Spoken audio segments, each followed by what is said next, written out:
Happy Tuesday. Tonight for dinner, we're gonna make a white chicken chili. My family has come to love this dish, and I'm actually quite surprised because they are really picky eaters. It comes together really easily, and it's one of my favorite dishes to make. You can make it in under 30 minutes. I'm using a rotisserie chicken from Sam's Club and some of our leftover chicken breasts from last night's dinner. I cut it up into small cubes. Once we start cooking this chili down, this will kind of turn into sort of a shredded chicken. You also need some onions and garlic or shallots. I'm using shallots because that's what I have. I cut those into small pieces as well because my family does not like the texture of those at all.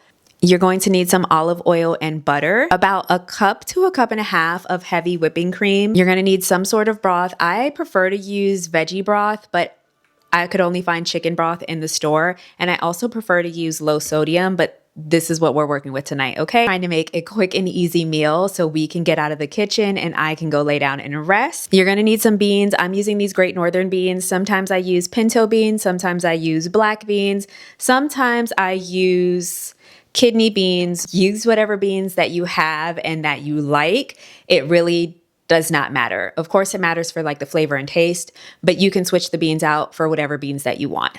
I'm using cream style corn for this. Now you can use a roasted corn, a corn on the cob that you cut down. You're gonna need some seasoning. This is the most important part. Salt, pepper, garlic powder, onion powder, paprika, or you can use like a seasoning blend. Make sure that you season your chili well or it will be flavorless. Now, sometimes I add rice to my chili just to make it a little heartier, or I like to add a sweet potato that I've cut and cubed up. Does it still make it a chili if it has rice or sweet potatoes? I'm not really sure. I don't really care. That's what I call it. So let's get started on making this white chicken chili. And just let that cook for maybe like 1 to 2 minutes while you're stirring it so it doesn't burn. Okay, next you're gonna pour your corn in. Pour in your heavy whipping cream. There's only a little bit left in here. I like to use a cup to a cup and a half with the 32 ounces of broth.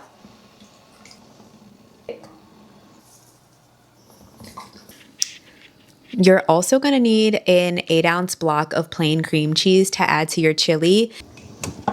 Now, if you're wanting a little bit of a thicker chili, you're gonna wanna make a roux in the beginning to thicken up that sauce, but this is perfect how we like it. We like to add like our cornbread in this, but tonight we're gonna make a traditional Jamaican breadfruit to go on the side per Trevor's request.